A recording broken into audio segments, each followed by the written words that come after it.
untuk para Bapak dan Ibu dan hadirin yang datang pada acara webinar series hari ini yang bertema Financial in New Normal. Sebelum seminar ini dimulai, saya akan memperkenalkan diri dulu. Perkenalkan, nama saya Amaya. Saya akan menjadi moderator pada siang hari ini. Sebelumnya, saya akan mengucapkan terima kasih kepada Bapak Ibu dan para hadirin yang sudah datang untuk berpartisipasi dalam webinar hari ini. Sebelum seminar ini dimulai, saya akan yang bertema Financial in Normal ini, saya akan membaca CV Bapak Dino Leonardi selaku pembicara kita pada hari ini.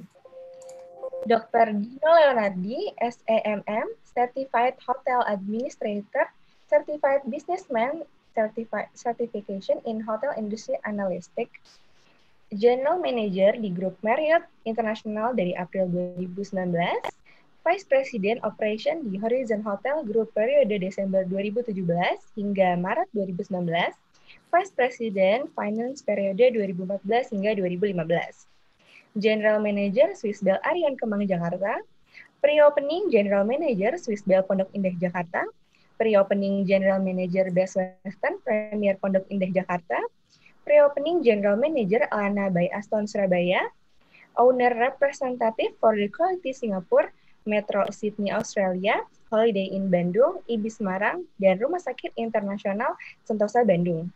IAM Aston Braga Bandung, Assistant Director of Finance for Citizen Jimbaran Bali.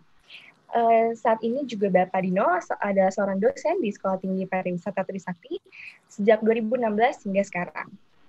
Baik, sebelum seminar ini dimulai, saya ingin mengingatkan bahwa jika ada pertanyaan yang ingin tanyakan bisa langsung tulis di chat bahwa nanti setelah seminar ini berlangsung akan saya tanyakan kepada Bapak Dino sendiri. Baik, tanpa tunggu lagi, Bapak Dino, waktu dan tempat saya persilakan.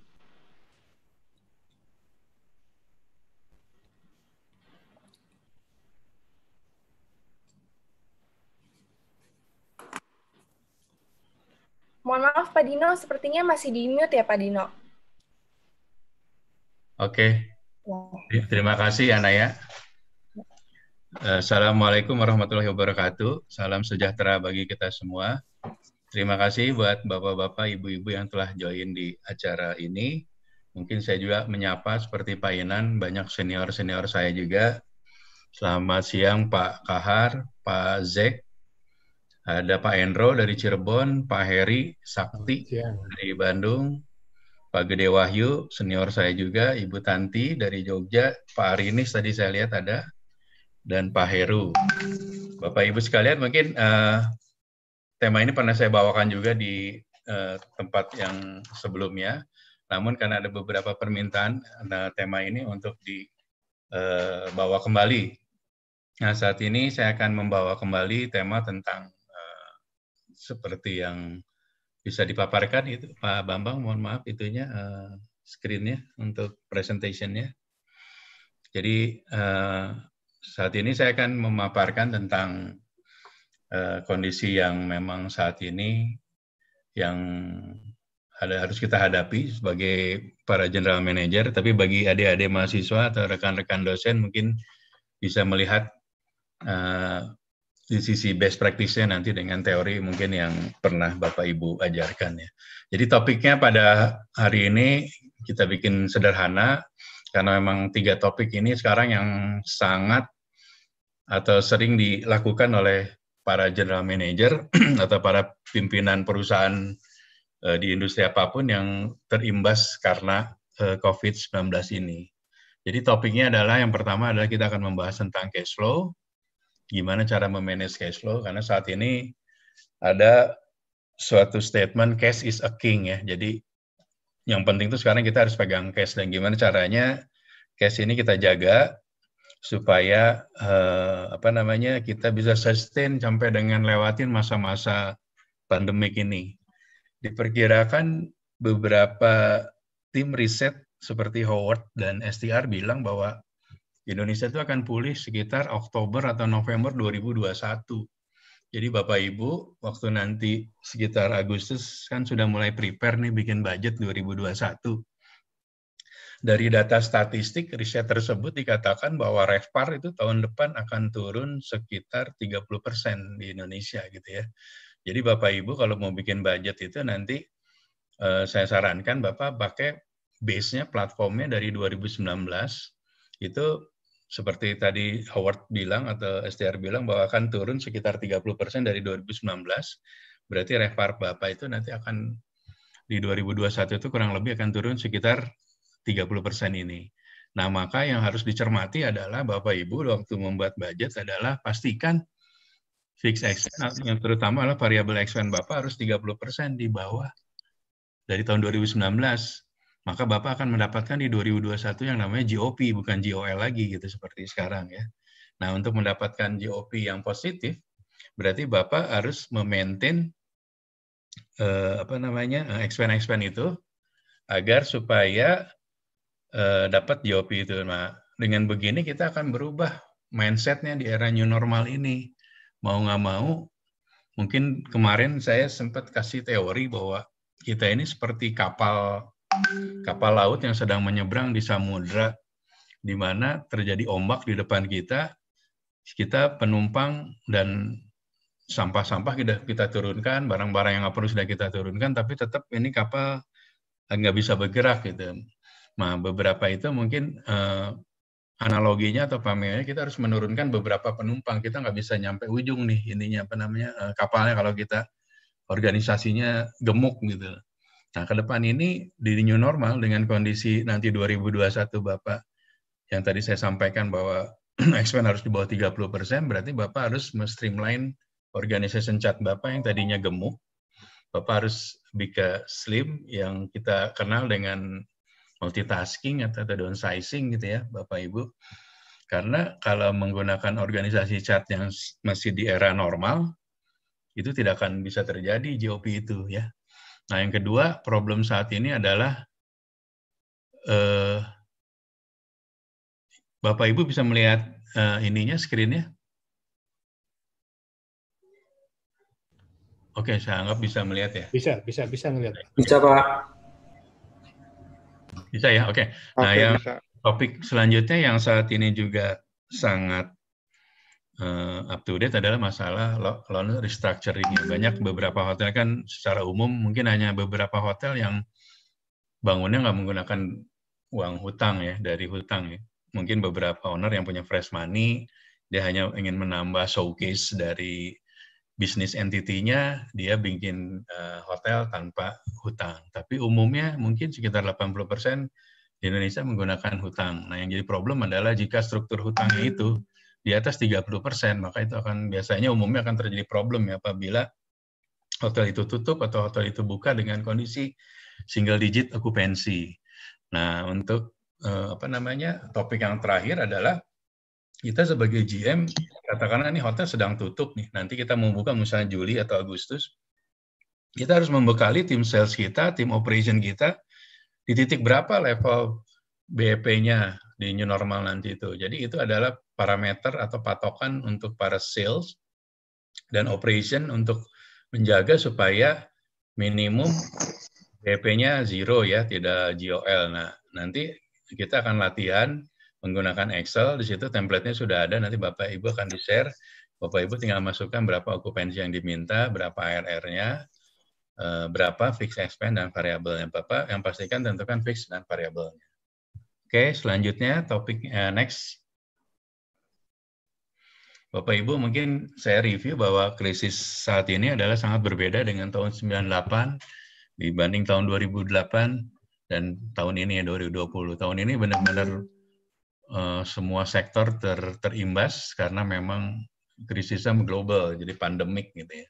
Nah, ini pandemik juga nanti Bapak Ibu akan ada korelasinya dengan asuransi Bapak ya. Nanti yang Bapak Ibu kalau punya asuransi itu banyak beberapa GM yang masih misunderstanding tentang business interruption atau kita istilahnya BI ya. Di BI tidak mengcover yang namanya pandemik ya, karena pandemik itu siklusnya 100 tahun dan nilai kalau itu pandemik dimasukkan ke dalam polis itu nilainya akan menjadi sangat tinggi ya untuk installment ya. Jadi Bapak Ibu, krisis 98 hanya sebagian negara saja itu diawali dengan di krisis, nah itu karena BAT di Thailand. Kalau di tahun 2008 juga terjadinya krisis di Amerika dan Eropa, tidak terlalu imbas. Ke Indonesia imbas, waktu itu masalah finansial saja, tapi tidak bisnis secara keseluruhan. Oke, lanjut. Bapak Ibu, kalau kita melihat dari data Biro Pusat Statistik, jumlah hotel tahun 2018 dan jumlah pekerjanya itu sekitar 408.000. Nah, kemarin itu terakhir kalau nggak salah Pak Haryadi sempat di seminar juga bilang pekerja pariwisata di Indonesia itu ada 13 juta orang. 13 juta itu 80%-nya sekarang terimbas dengan adanya COVID ini. Beberapa dirumahkan ya atau unpaid leave dan sebagainya. Lanjut. Selanjutnya, slide selanjutnya, maaf Pak. Sebelumnya, sorry Pak. Slide sebelumnya Pak. Nah ini, Bapak Ibu ini yang dilakukan, maaf yang sesudah nah ini. Bapak Ibu ini adalah riset yang dilakukan oleh PHRI kemarin Pak Haryadi dan timnya. Jadi kalau mau restrukturisasi usaha pariwisata di Indonesia itu butuh dana sekitar 21 triliun gitu loh. Untuk supaya modal kerjanya bisa keinjek gitu dengan asumsi kemarin itu mulai dari Maret, April, Mei itu benar-benar 3 bulan beberapa kota, beberapa hotel di Bali, di Jakarta itu hampir semuanya tuh tutup ya. Salah satu chain besar internasional itu sampai 50%-nya tutup. Nah, itu menandakan imbas yang sangat besar dan beberapa hotel itu, mohon maaf, kekuatan cash flow-nya rata-rata jarang yang bertahan 3 bulan, 6 bulan, apalagi 1 tahun ya. Malah ada hotel yang sangat kontradiktif, dia hanya kuat 1 bulan, karena mohon maaf, mungkin para ownernya itu menarik dana pada saat setiap akhir bulan, GOP-nya sudah dapat, dananya ditarik. Alhasil, waktu terjadi hotel tutup atau terjadi buka dengan single digit, mereka mulai kesulitan cash flow, yang seperti yang tadi saya bahas di awal. Nah, kesulitan cash flow ini menyebabkan operasional akan terganggu ya. Biasanya mulai dari layoff karyawan, terminasi karyawan, atau pengurangan jam kerja, juga pengurangan biaya-biaya operasional, dan sebagainya. Banyak best practice yang dilakukan beberapa senior GM yang melakukan misalnya mengoptimalkan relaksasi yang diberikan pemerintah. Salah satunya relaksasi dari PPH ya, pajak penghasilan ya, PPH 21 kan Bapak Ibu sudah tahu ya, sudah ada PMK dari Menteri Keuangan bahwa gaji di atas sampai dengan 200 juta per tahunnya itu tidak kena pajak ya. Terus ada lagi mungkin beberapa daerah, cuman ini memang tidak seragam di Indonesia, itu ini yang terjadi perbedaan di Indonesia. Nah kebetulan nanti saya juga mau ngisi, kita akan benchmarking dengan Thailand dan Vietnam tuh seperti apa, karena Vietnam bagus negaranya yang COVID-nya 0 ya. Nah ternyata banyak di beberapa kota itu dinas pendapatan ya, karena pajak hotel itu adalah objek pajak dari daerah ya, jadi pajak hotel itu adalah PAD dari daerah tersebut.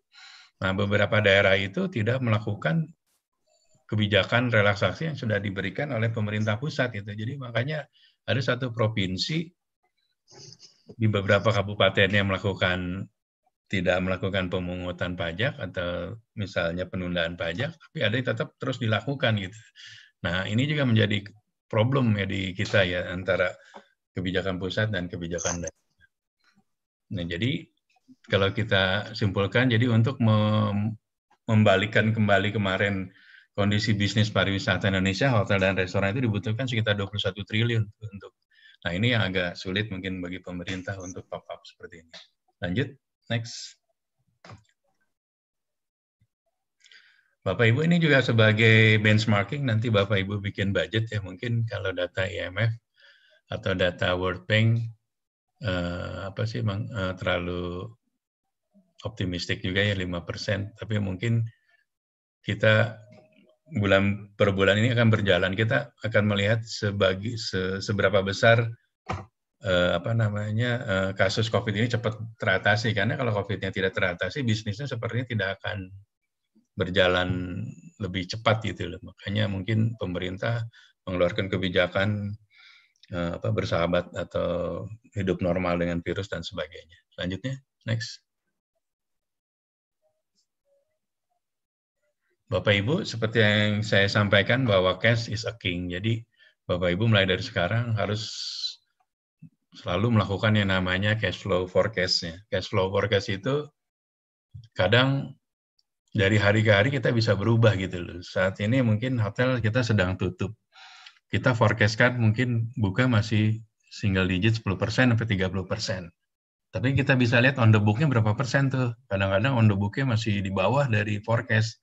Nah, Bapak Ibu juga harus melakukan reforecast ulang tuh kalau on the book-nya kagak naik-naik gitu loh. Berarti ada masalah. Bisa jadi karena hotel memang belum buka.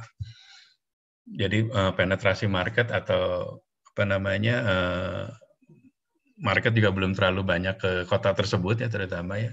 Atau problem juga dengan adanya kebijakan pemerintah, misalnya daerah tersebut accessibility-nya hanya dengan menggunakan pesawat. Terus ada aturan baru bahwa masuk ke daerah tersebut, ke Bali atau ke Belitung atau kemanapun, misalnya harus menggunakan swab test. Nah, sedangkan swab test itu kan misalnya harganya sekitar 2,5 juta. Ditambah tiket, jadi tidak menarik ya untuk orang ke sana. Mungkin orang mendingan ke luar negeri sekalian, ke Thailand, ke Singapura dengan angka yang bisa jauh lebih murah gitu ya. Nah, Bapak Ibu, jadi cash flow terus seperti saya sampaikan bahwa kita dari ke hari akan melakukan suatu reforecasting forecast itu. Kayak tadi kita ada forecast kan bulan Juli kita buka forecastnya 30%. Ternyata on the book-nya tuh nggak naik-naik, masih 5%, 7%. Nah, berarti kan forecast kita ketinggian nih.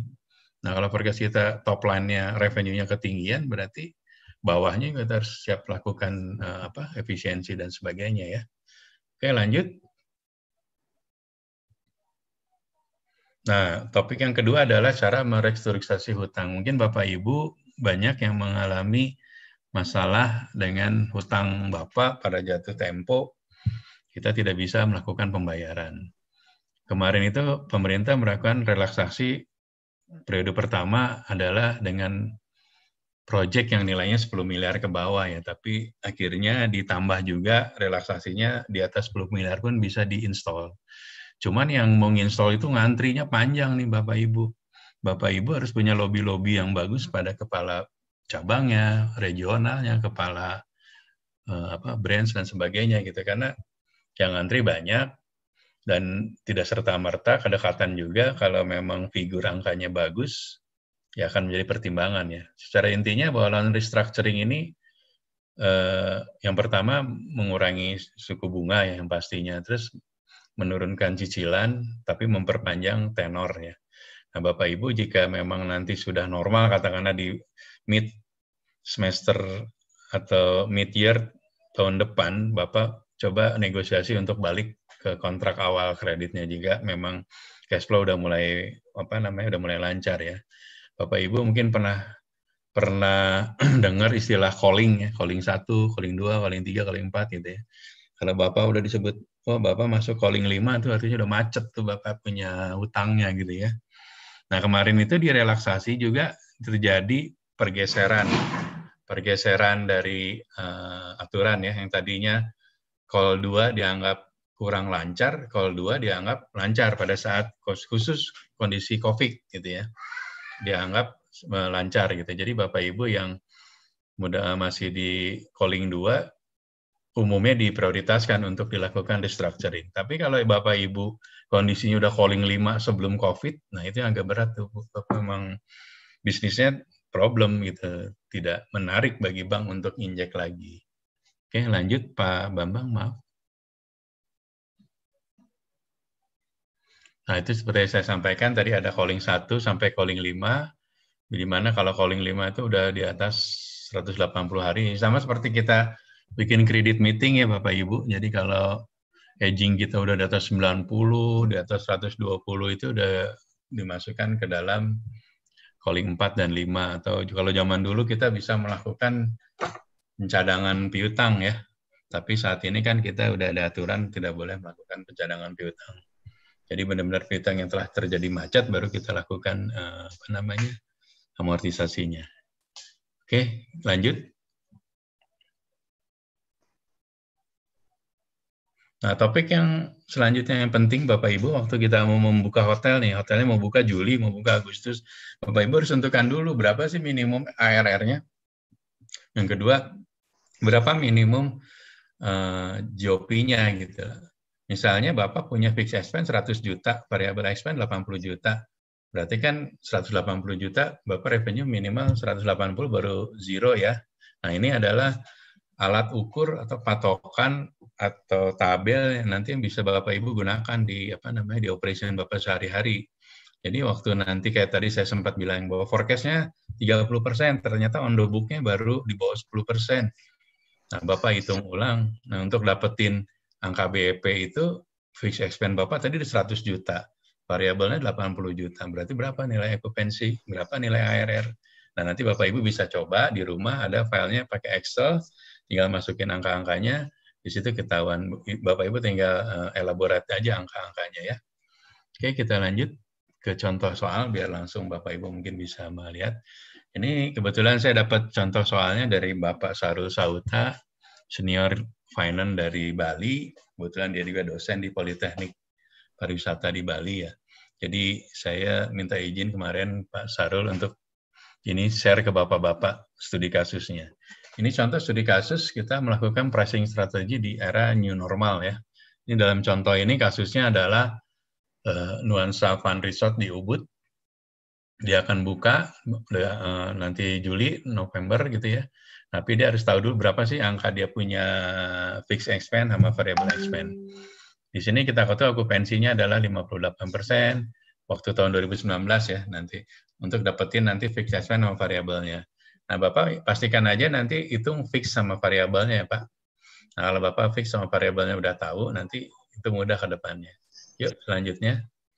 Nah, untuk mencari ini rumusnya adalah, silakan. Nah, rumus untuk menghitung break-even point dari ARR adalah yang tadi fixed expense ya, dibagi 1 dikurang variable cost dibagi revenue. Nah, sebagai contoh tadi itu kan fixed expense-nya 66 juta yang contoh yang PT Nuansa ya. Terus variabelnya 60, nah, revenue-nya 214. Jadi revenue BEP-nya tuh di 92.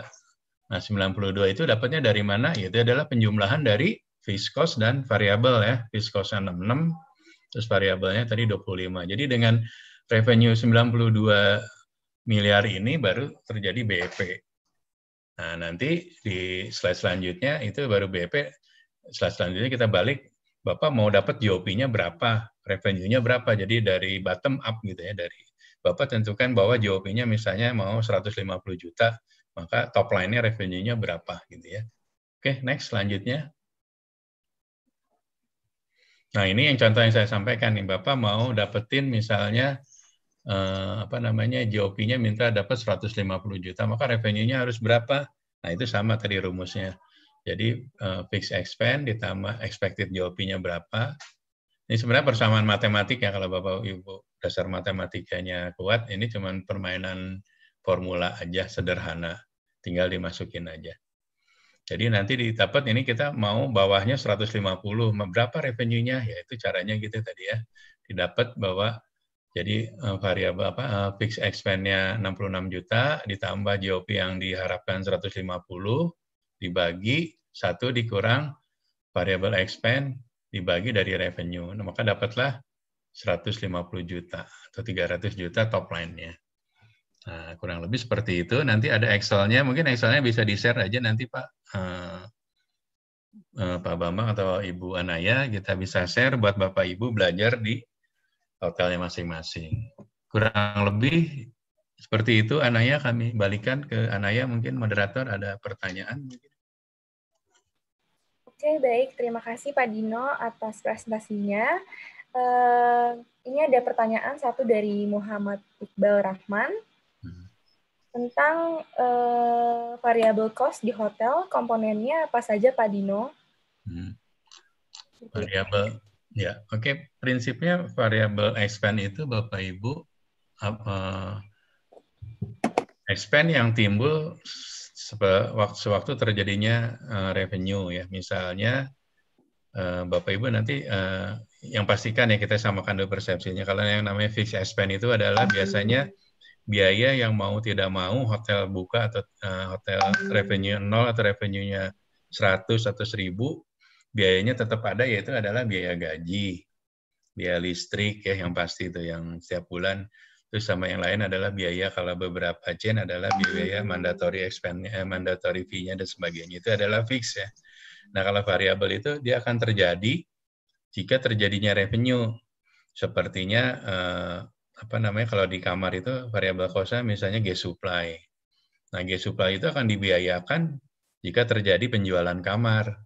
Terus ada apa lagi di variable expense di room itu, ada gas supply, ada cleaning, ada paper supply dan sebagainya. Pokoknya di dalam kamar yang sifatnya nilainya akan hilang walaupun secara fisik bisa dipakai berulang ya. Nanti makanya Bapak Ibu kalau di pelajaran itu ada yang namanya actual cost sama potential cost. Potential cost adalah biaya yang kemungkinan timbul. Jadi kalau kita ngitung room expense nih ya, satu kamar itu biayanya misalnya untuk menjual satu kamar tipe deluxe itu 100 juta, 100.000. Nah, 100.000 ini adalah potensial cost gitu loh. Walaupun nanti yang terjadi ini tidak selamanya apa namanya, tidak selamanya terpakai. Pak Inan, ini kayaknya screen-nya ke share yang lain. Nah, jadi variabel expense itu adalah biaya yang timbul waktu terjadinya penjualan tersebut. Tapi kalau tadi fixed expense ada tidak ada revenue, biaya itu tetap timbul ya. Begitu Pak, siapa tadi Anaya? Pertanyaan dari Pak Muhammad Iqbal Rahman. Pak Iqbal. Mudah-mudahan menjawab ya Pak Iqbal. Ada lagi Pak Bu Anaya? Mungkin yang lain jika ingin bertanya langsung saja. Kalau saya sendiri, saya ada satu pertanyaan, Pak. Jadi tadi Bapak Dino bilang kalau misalnya nanti bulan Juli semua hotel akan dibuka. Dan itu kan udah new normal ya Pak berarti.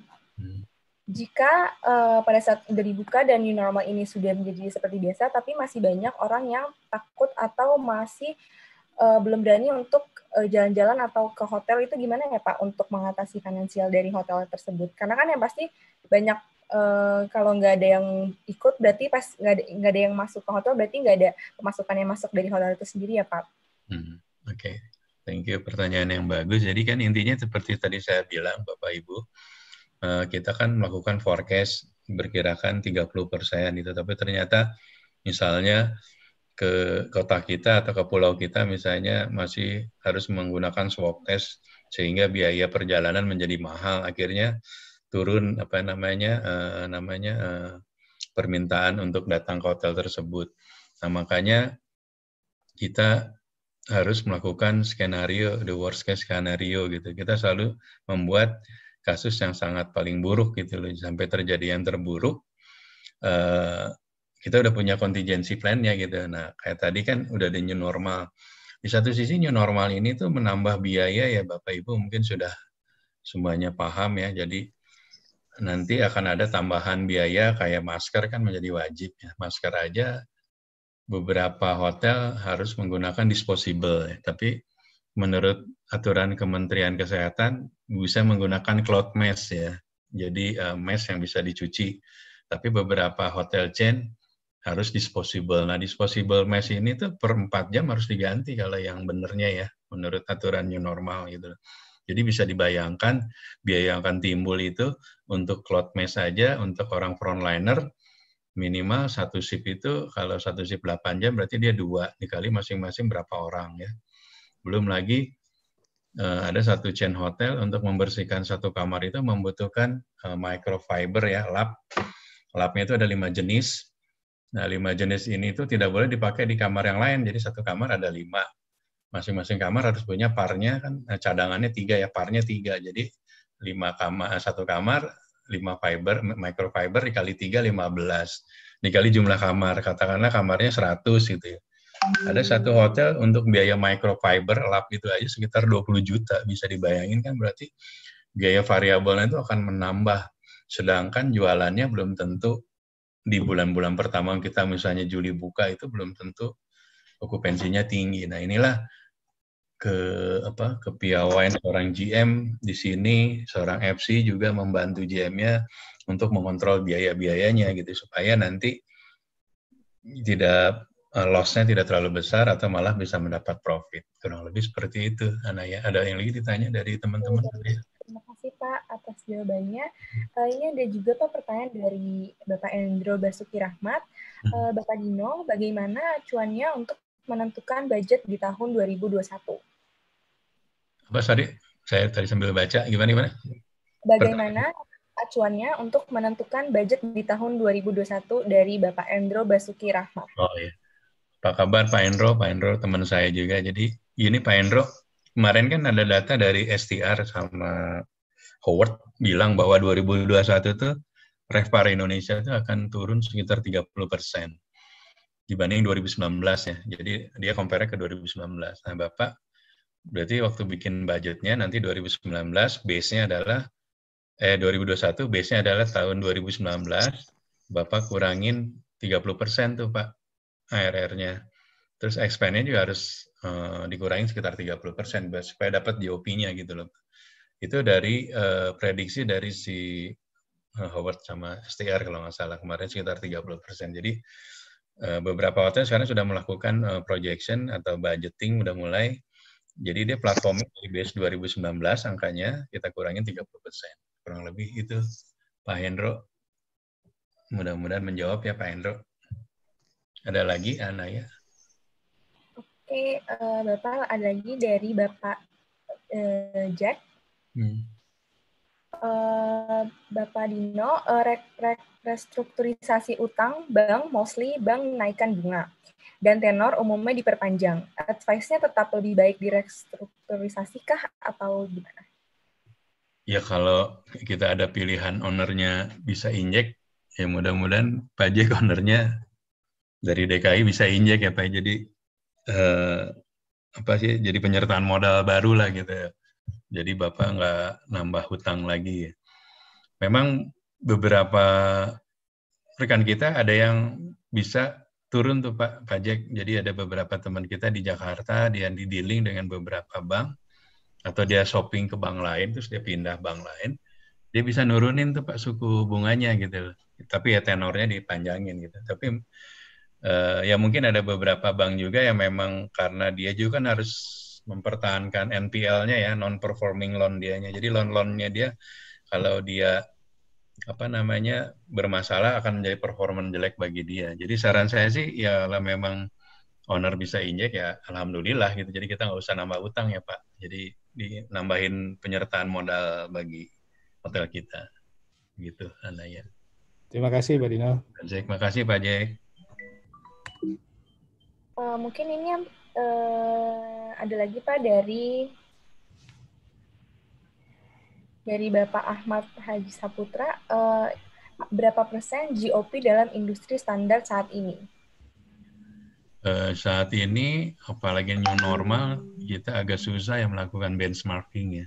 Dulu kan, kalau zaman dulu tuh, pertama kali saya kerja di hotel tuh, pakemnya tuh harus GOP bintang 4, misalnya 40%. Gitu. GOP bintang 5, 28, GOP. Nah, ternyata keadaan itu berbalik waktu terjadi booming budget hotel ya. Ada satu hotel, grupnya Pak Jack, itu nyampe GOP 75% gitu budget.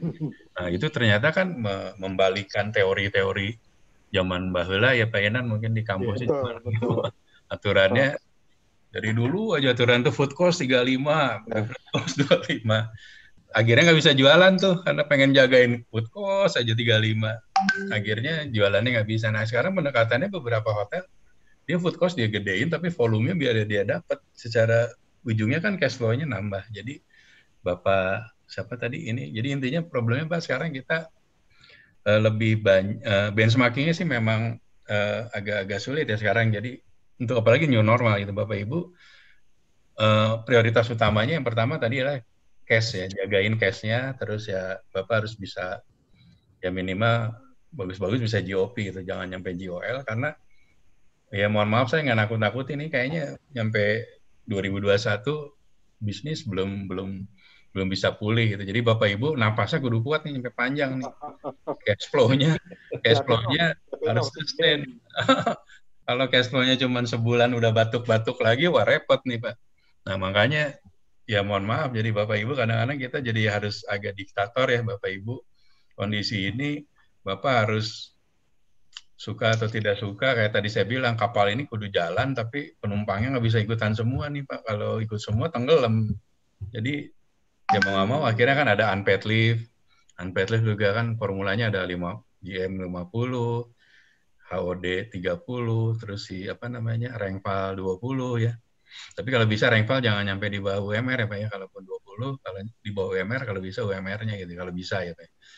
Nah, itu baru sebulan, ternyata bulan kedua, bulan ketiga kita nggak tahu nyampe kapan nih gitu loh. Ada yang bilang ini baru normal itu Oktober nih Pak. Jadi beberapa chain hotel alhamdulillah gitu, gajinya dipotong 50% sampai Desember gitu kayak saya, alhamdulillah. Ya gimana, inilah perjalanan hidup kita ngalamin masa-masa seperti ini. Jadi Bapak Ibu, yang pertama cash is king, terus napas Ibu, Bapak Ibu kudu kuat nih sampai akhir tahun. Nah jaga ini gimana ya, harus benar-benar itu tadi ketat, cost mana, expense mana yang harus dijalanin, mana yang enggak gitu ya. Jangan kita berpikirnya ini akan worst case-nya akan lama gitu. Ya mudah-mudahan cepat itu jadi blessing bagi Bapak Ibu, prestasi bagi Bapak Ibu ya kalau cepat recover kotanya. Bayangkan jika ini lama kan skenario-nya akan banyak nanti tuh. Gitu ya. Begitu. Anaya, ada lagi Anaya yang ditanya? Ya, saya pengen ini sharing tadi Pak Ya. tentang JOP. Nah, saya pikir JOP bukan hanya karena lagi pandemik aja kita susah menentukan benchmarknya seperti apa. Tapi saya pikir ini udah hampir 10 tahun terakhir ya. Tentang JOP ini betul-betul tergantung daripada jenis operation daripada hotel tersebut. Saya pertama kali kaget itu kira-kira awal-awal tahun 2013, 2012 ya Pak Dino kalau nggak salah itu. Ada teman-teman kita JOP-nya sampai 75%. Ya, betul. Ya, kaget. Sementara di yang satunya lagi, itu rata-rata mereka cuman paling juga rata-rata 30, ya 40, apalagi sekarang ya. Hotel-hotel bintang 5 aja, yang 40 juga setengah mati untuk mendapatkan itu. Jadi JOP itu betul-betul tergantung kepada jenis operation kita. Ya, kita lokasi ada di mana, type of operation-nya, kita budget atau non-budget, itu sangat menentukan. Jadi kayaknya yang namanya benchmark itu agak susah juga. Oke. Yang kedua Pak, saya pengen sharing juga itu tentang tadi menentukan budget untuk tahun 2021. Teman-teman ingat nggak ya, waktu kita tahun kira-kira awal-awal 2010, 2013, 2014 sampai 2017, itu kan begitu banyaknya supply kamar di Indonesia, yang di Bali, di Bandung paling parah itu. Jadi waktu itu kita membuat budget, saya masih ingat tuh teman-teman, tahun 2014 kami membuat budget itu dengan base tahun 2 tahun sebelumnya tuh. Jadi bukan berdasarkan aktual, tapi budget 2014 kita bikin sesuai dengan budget tahun 2012. Itu saking occupancy drop, average room rate juga drop ya, karena memang supply terlalu banyak. Kemudian tahun berikutnya juga seperti itu kalau nggak salah saya tuh 3-4 tahun, 5 tahun berjalan seperti itu. Jadi mundur lagi.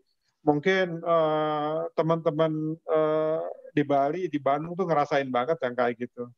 Ya itu Pak, mungkin sharingnya Pak. Makasih. Ya, terima kasih Pak Inan. Ya memang betul juga. Jadi kondisi pandemik juga mungkin kita secara tidak sadar kita sudah pernah ngalamin waktu kejadian oversupply ya. Jadi beberapa kota kayak Jogja, Bandung kan melakukan moratorium ya pemerintahannya karena saking banyaknya. Tapi ya jangan salah, kalau orang Indonesia kan MacGyver ya. Banyak kayak di Bali, nggak boleh hotel, akhirnya dibikin dipecah-pecah gitu PT-nya. Jadi berapa banyak. Ya, itu kreativitas orang-orang kita lah ya. Nah, namun Bapak Ibu kembali ke dalam konteks ini, saya tekankan sekali lagi, pastikan cash flow ini adalah yang saya sampaikan tadi, cash adalah king saat ini, jadi Bapak Ibu lebih baik menahan uang cash dibandingkan untuk spending. Beberapa hotel chain itu sudah melakukan suatu perubahan drastis ya, mulai dari rasio karyawan. Ada satu chain itu yang menggunakan HRD itu rasionya 1 HRD atau 1 HRM atas 100 karyawan. Jadi kalau karyawannya 100 gitu ya, dengan rasio ke kamarnya juga HRD-nya cukup 1 gitu. Nah, terus untuk kondisi sekarang mungkin Bapak Ibu yang tadinya ada outsourcing security, kalau dipaksain pakai outsourcing security atau outsourcing housekeeping yang lain, mungkin tidak akan nutup nih Bapak Ibu, mau nggak mau Bapak mengutilize staff yang ada. Nah, beberapa staff kita BKO-kan atau kita transfer fungsinya menjadi bantu security gitu loh. Yang penting expense-nya bisa ketahan, dengan harapan revenue-nya mulai naik. Nah, sewaktu revenue sudah mulai naik atau normal, mungkin mulai dibuka kembali yang namanya outsourcing-nya, security-nya atau housekeeping-nya. Beberapa hotel juga menurunkan brand standar auditnya kali ya, dengan kondisi sekarang ini kan nggak bisa ngikutin brand standar lagi yang normal. Sekarang di beberapa chain hotel itu kayak buffet kan harus pakai snisgar ya Bapak Ibu mungkin, atau di front desk pakai snisgar, itu juga biaya tambahan lagi, belum disinfektan di masing-masing kamar ya. Jadi mungkin juga kredit poinnya si Rumbo yang tadinya satu shift 20, karena ada protokol ini jadi hanya nyampe 18 atau 15. Nah itu kan ngurangin produktivitas dari jumlah orangnya ya.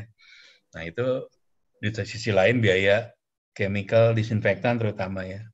Kan protokolnya harus sebenarnya 4 jam sekali itu public area kita harus bersihkan dengan disinfektan. Nah itu bisa dibayangkan berapa banyak cost yang atau expense yang harus dibayar di new normal ini. Gitu, Anaya, ada lagi Anaya yang pertanyaannya? Di mute, Anaya mute, di mute. Di mute, udah. Ada Pak, ini dari Bapak Budi Kuncoro. Bagaimana penanganan pajak dan kewajiban terhutang? Ya, Pak Kuncoro, Pak Budi Kuncoro, intinya pajak tetap harus kita bayar ya Pak ya. Teman kita hanya bisa kita lakukan adalah minta penangguhan atau minta tax holiday atau minta diskon dan sebagainya. Tapi menghilangkan sih nggak bisa karena itu sudah inkrah ya. Udah ada keputusannya, pajaknya sudah terjadi gitu ya. Beberapa kota yang pemerintahnya tadi saya bilang itu dia juga bantu dengan melakukan relaksasi pajak itu. Jadi pajaknya ada yang dinolkan sih nggak ada ya saya lihat, cuman ditunda gitu loh.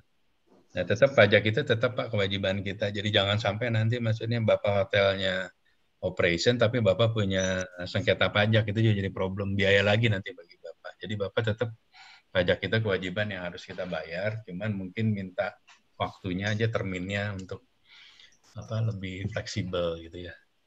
Begitu Pak Budi Kuncoro ya. Mudah-mudahan menjawab Pak Budi Kuncoro. Anaya, ada lagi? Bapak Ibu mungkin ada yang tanya? Mungkin kalau dari chatnya sudah nggak ada Pak, mungkin dari Bapak Ibu ada yang mau nambahin lagi atau gimana? Atau pertanyaan terakhir? Baik, mungkin yang tadi pertanyaan terakhir dari seminar series kita pada hari ini ya Pak Dino ya. Ya, oke. Terima kasih, Anaya. Ya, terima kasih banyak Pak Dino atas seminar yang sudah diberikan kepada kita. Jadi informasinya sangat baik banget ya Pak ya, karena ternyata di pandemi ini banyak sekali masalah finansial yang terganggu ya Pak ya. Dan salah satunya di dunia perhotelan. Baik, terima kasih Pak Dino atas seminarnya hari ini, dan terima kasih juga Bapak Ibu hadirin yang sudah datang dan nonton web series kita pada hari ini tentang Financial in New Normal. Oke, terima kasih. Terima kasih Pak In. Ya, terima kasih teman-teman. Tadi saya share di grup tentang fanpage-nya NHR Corporation. Tolong di-like, di-visit sama di-like. Nanti kita informasi tentang webinar-webinar kita selanjutnya akan kita sampaikan melalui fanpage kita. Ya, terima kasih. Sampai ketemu. Bapak Ibu. Terima kasih. Pak Dino, makasih Pak Dino. Kang. Nuhun, Kang. Sama-sama. Pak Kahar, salam dari Bandung, Pak Kahar. Salam buat Pak Kahar di Bali. Besok ketemu Pak Dino ya. Guys ya. Siap. Terima kasih Pak Dino ya. Ada Pak Ang dari BPLP dari ini Poltek Parmedan ya. Apa kabar Pak Ang? Assalamualaikum. Pak Glenn, balik lagi.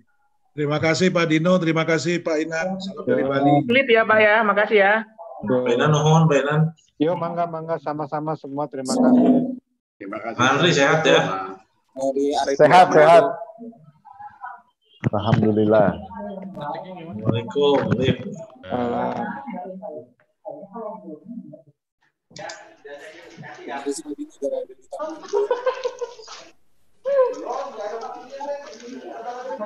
Pak Anwari, Medan. Ya, ke Medan nih. Wah, ini sembunyi terus tuh Pak Anwari, sembunyi terus videonya tuh.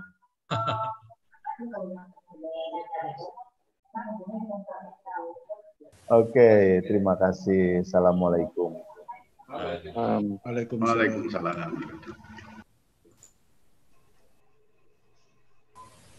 Anaya, terima kasih.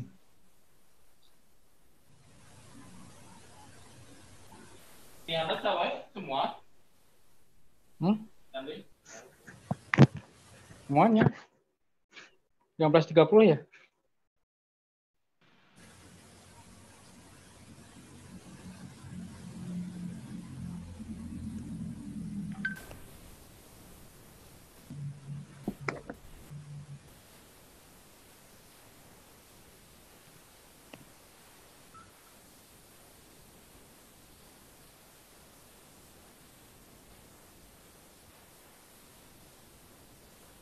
Inovatif memberi cahaya di daerah remang.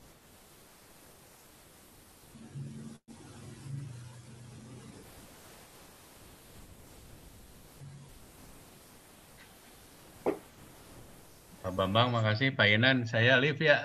Oke, Din. Ayo, sampai ketemu, Din. Assalamualaikum.